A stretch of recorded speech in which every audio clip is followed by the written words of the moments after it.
दोस्तों, आपको बाबा राम आश्रय के चैनल पर स्वागत है।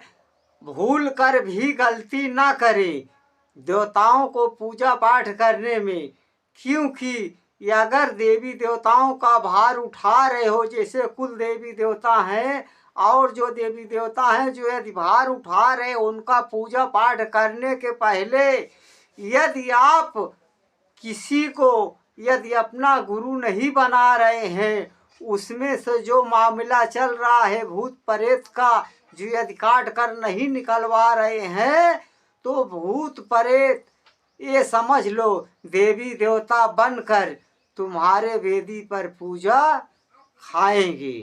ये कन्फर्म है, क्योंकि देवी देवताओं का भार उठाने के पहले किसी गुनिया से, सही गुनिया से ढूंढ कर, हाँ, जैसे कहते हैं पानी पियो छान कर, गुरु करो जान कर, ठीक है। सही गुनिया देख कर पहले देवी देवताओं को काट कर निकलवा कर साफ करा कर सुरक्षित करके उसके बाद ही भार उठाएं। क्योंकि बहुत सारे भाइयों को मैं देख रहा हूँ, देवी देवताओं को या कुल माता को, कुल देवी को भार उठाने के बाद कोई काली पूज रहा है, कोई देवी पूज रहा है, कोई शीतला पूज रहा है, हाँ, कोई बारे पुरुष परिहार देवताओं को पूज रहा है, ठीक है।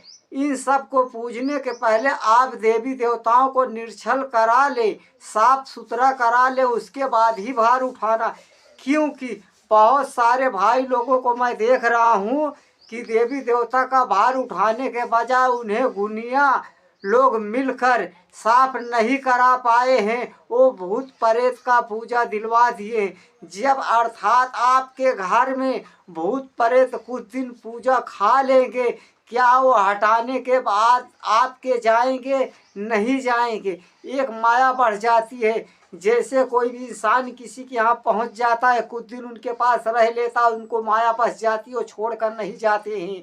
वो तुम्हारे घर के देवी देवता बनकर तुम्हारे वेदी पे भोजन खाना शुरू कर देंगे। अर्थात जब भोजन खाना शुरू कर देंगे तो जब भी बुलाओगे देवता बनकर बोलेंगे तुम्हारे वेदी पे, हाँ, तुम्हारे देवता पीछे रह जाएंगे। इसके लिए हम बार बार वीडियो में समझाते हैं, देवी देवताओं का भार उठाने के पहले उनको सेफ कराइए, उनको सुरक्षित कराइए, उनको काट पीट के सब भूत प्रेत से अलग करवाइए, उसके बाद उनकी पूजा पाठ कीजिए, ठीक है। यदि ऐसा करेंगे तो आपको कामयाबी मिलेगी। यदि ऐसा नहीं कर रहे हैं तो कामयाबी आपको कभी मिलने वाली नहीं है। जब आप देवी देवता को देंगे, भोजन देके अर्पित करेंगे, तो भूत प्रेत ही खाएंगे।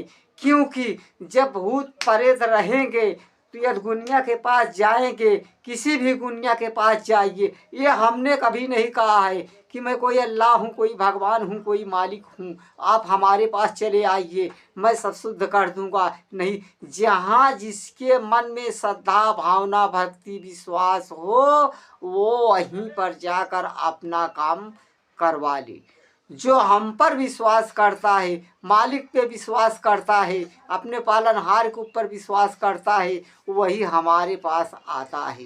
कहो जबरदस्ती चल कर मैं बाबा के पास जाऊं तो जबरदस्ती कोई मार्ग नहीं मिलने वाला है।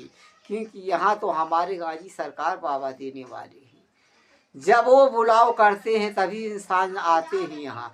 इसके लिए देवी देवताओं का भार उठाने के पहले अपने घर से भूत प्रेत भगवाइए, साफ सुथरा करवाइए, 2-4-6 महीना उसको देखिए, हाँ, समझिए, हाँ, गुनिया से संपर्क कर कहिए। जब हमारे घर की दास्तान सही दिखने लगे उसके बाद ही आप कोई कदम उठाए। ये नहीं देवी देवता आपने साफ करवा लिया, आपने भार उठा लिया, अपने सर पे सारी जिम्मेदारी को आपने ले लिया, उसके बाद तुरंत आप पक्का पूजा दिलवाने लग जाएगा गुनिया। ऐसी गलती कभी मत करना, ठीक है। भूत प्रेत कटवाने के बाद, भेजवा देने के बाद कुछ दिन रुकना, कच्चा पूजा उसे देना देवी देवताओं को। जब जान लेना तुम्हारे निगाह में आ जाए, तुम्हारा सब सिद्ध हो जाए, तुम्हारे घर का मामला सब सही हो जाए, सब संतुष्ट हो जाएं, रोजी रोजगार में जो बाधा रहे वो ख़त्म हो जाए, या कोई कीन कर्तव्य रहे जब वो भी ख़त्म हो जाए, तुम्हारा परिवार सुरक्षित तुम्हें दिखने लग जाए, हर चीज़ में बरकतें तुम्हें दिखने लग जाए। उसके बाद आप भार उठाइए, उसके बाद आप पक्का पूजा दीजिए, अपने हृदय से अपने आत्मा को मानिए, अपने मालिक को भी मानिए। ये नहीं है कि आप देवी देवताओं में उलझे रह जाएंगे, क्योंकि देने वाला वही एक है, कोई और नहीं देने वाला है। जब हमें तुम्हें, हाँ, सारे संसार को देने वाला तो एक मालिक है ना, इसके सिवा कोई नहीं देता है। जब वो परम पिता परमेश्वर, वो ईश्वर देवी देवताओं को भी नहीं देगा तो देवी देवता पाएंगे कहाँ जो हमें और आपको देंगे। इसके लिए सब पूजा पाठ करने के साथ साथ अपने मालिक का भी खिदमत करना जरूरी है, उसका भजन करना भी जरूरी है। वो जो परम पिता परमेश्वर है, जो ईश्वर है, कभी कभी हमारे दिल धड़कने लग जाते हैं, हम एहसास नहीं करते हैं। मालिक हमें कुछ संकेत देना चाहता है, मगर वो कहते हैं दिल मेरा धड़क रहा है, तो ऐसे ही धड़क रहा हो। नहीं, मालिक संकेत देता है, तुम्हारे अंदर हमारे अंदर हर जीव जान के अंदर मालिक का वास रहता है। पूजा पाठ करने के साथ साथ अपने मालिक का भी भजन करना जरूरी रहता है। घर में माँ बाप हैं, उनका आदर करो, उनके साथ अपना मामला सही रखने की कोशिश करो, और इतना अपने माँ बाप को अधिकार आप दीजिए कि वो तुम पर हाथ भी उठाएं तो तुम्हें बुरा ना लगे, क्योंकि उनका मार, उनका डांट, उनका फटकार तुम्हारे लिए आशीर्वाद बनेगा, तुम्हारे लिए कभी बद्दुआ बनने वाला नहीं है, क्योंकि वो माँ बाप हैं। क्योंकि इंसान जब दुनिया में जन्म लेता है, जब धरती पे कदम रखता है, दुनिया में आता है, तो पहले माँ कहता है, पहला शब्द माँ का निकलता है। माँ जब माँ कहती है बेटा हमसे बड़ा मालिक है, तो मालिक को जानना शुरू कर देता है, नहीं तो अर्थात उसे कुछ भी नहीं पता रहता है। इसके लिए मालिक ने माँ का मर्तबा, माँ का रुतबा सबसे बड़ा दे दिया है। इसके लिए यदि आप अपने देवी देवताओं की सेवा कर रहे हैं, बहुत मन्नतों के बाद में आपके भक्ति से, या कोई देवी देवता है जिसकी आप सेवा कर रहे हैं, यदि वो प्रसन्न होकर अचानक आपके सामने प्रकट हो जा रहा है, उसी दौरान में आपकी माँ आवाज़ दे रही है बेटा यहाँ आइए, आपका फर्ज क्या बन रहा है, आप अपनी माँ की सुनेंगे या अपने जो देवी देवता को पूजा पाठ दे रहे हैं, जो प्रकट होकर आपके सामने आ गया है, हमको ये बताइए आप उनकी सुनेंगे या अपनी माँ के सुनेगी। मतलब अर्थात इसमें ये हो रहा है, जब आप देवताओं को छोड़कर अपनी माँ को सुनने के लिए चले जाएंगे तो देवता वहीं के वहीं रुक जाएंगे, तुम्हारे आने का राह देखेंगे। जब स्वयं आप माँ की बात नहीं मानेंगे तो देवता भी चले जाएंगे, तुम्हारा एक भी काम होने वाला नहीं है। क्योंकि देवता ये समझेंगे जब माँ चिल्ला रही है, माँ अपने बच्चों को आवाज़ दे रही है, जब उसका बेटा उसके पास नहीं जा रहा है, हमारे लालच में रुका हुआ है, तो वो अपनी माँ की नहीं सुन रहा है, मेरी क्या सुनेगा वो। इसके लिए ज़रूरत है, अगर बूढ़े माँ बाप हैं तो उनकी सेवा कीजिए, और भी जो बुजुर्ग हैं उनकी भी खिदमत कीजिए। कभी किसी को आह नहीं कहना, ना किसी को बिगाड़ना।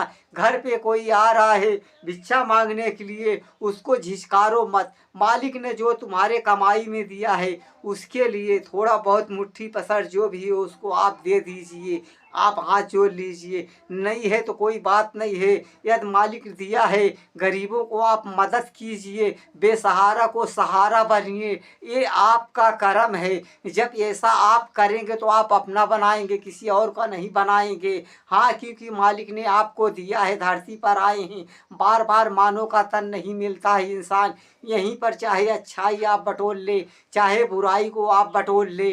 हाँ, अर्थात यहाँ से जो अच्छाई बटोर कर भेजेंगे वहाँ पर आपका रखा हुआ रहेगा, वहाँ जाकर वसूल करना रहता है। अच्छे बुरे आमाल जो है इंसान जो यहाँ करता है, अच्छाई जो करता है, उसकी अच्छाई जो दान पुण्य करता है, हाँ, अपने माल दौलत में से जो फितरा पहले से निकाल देता है, हाँ, दान पुण्य के जरिए बेबसों को मदद कर देता है, उसका वो रखा रहता है, मालिक एक भी नाजायज नहीं जाने देता है।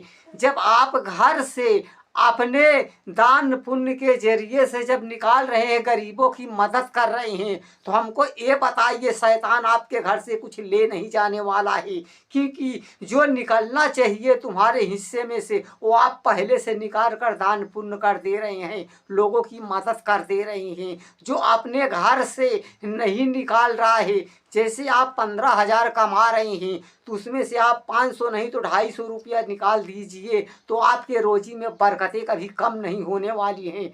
किसी गरीब किसी दुखिया की उसको मदद कर दीजिए, आप बेबसों का आप सहारा बन जाइए, कम से कम बाकी पैसा तो आपका बचा रहेगा। आप ऐसा नहीं कर पाते हैं, इसके लिए जो शैतान रहता है आपके घर से वो निकाल कर ले जाता है, चाहे बीमारी के जरिया बना कर ले जाए, चाहे भूत प्रेत के जरिया से ले जाए, चाहे दवा खाने के जरिया से ले जाए, मगर ले जाता है। यदि आप ऐसा करना शुरू कर देंगे तो आपके घर में से शैतान नहीं ले जाएगा, क्योंकि आप पहले ही निकाल दे रहे, शैतान कैसे ले जाने वाला है, नहीं ले जाएंगे। जब तक मालिक की अनुमति नहीं रहेगा कुछ होने वाला नहीं है। आप अपने मालिक के ऊपर विश्वास रखिए, टुटका टबाड़ी के ऊपर उतना विश्वास रखिए जितना आपको रखना चाहिए। यदि मन में संदेह चल रहा है तो आप उस संदेह को जाकर मिटा सकते हैं, ऐसा नहीं मैं कह रहा हूँ, क्योंकि मैं बाबा हूँ, हमको ओझाई भी लेकिन मालूम है, सुखाई भी लेकिन मालूम है,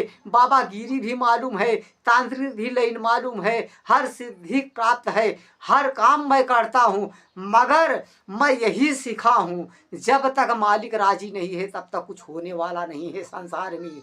काम के साथ साथ अपने मालिक की भजन कीजिए। जैसे घर में संकटें ज़्यादा आ गई है या परेशान है, आप अकेले में बैठकर अपने परिवार के साथ में बैठकर अपने मालिक से वंदना कर सकते हैं, उससे प्रार्थना कर सकते हैं। मालिक हमारे और आप हर प्रणाली के अंदर उसका वास है, वो सुनता है, मगर दूसरे के पास जाने में इंसान को ज़्यादा विश्वास हो जाता है। फला आदमी के पास जा रहा हूँ हम ठीक हो जाएंगे, मगर अपने मालिक पर विश्वास रखने वाला नहीं है वो। जब वो अपने मालिक पर जिस दिन विश्वास उसका आस्था बन जाएगा, उसके मन में श्रद्धा भावना भक्ति विश्वास हो जाएगा, उस दिन से वो कभी गुमराही के पास नहीं जाएगा, मालिक उसकी हर बिगड़ी को बनाएगा।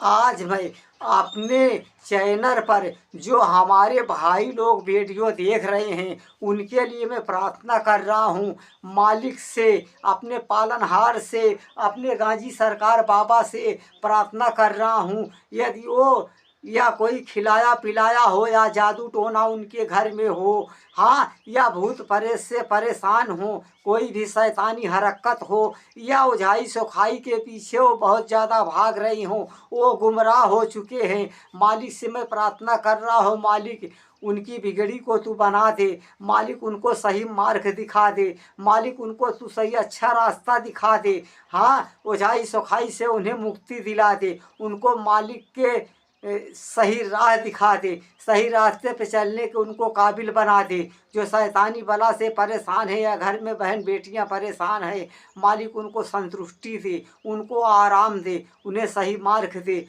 उनको सही रास्ता बताए। दोस्तों, आज की वीडियो मैं यहाँ पे ख़त्म कर रहा हूँ। मेरी वीडियो या देखोगे तो आप गुमराह नहीं होगी। सबका मालिक एक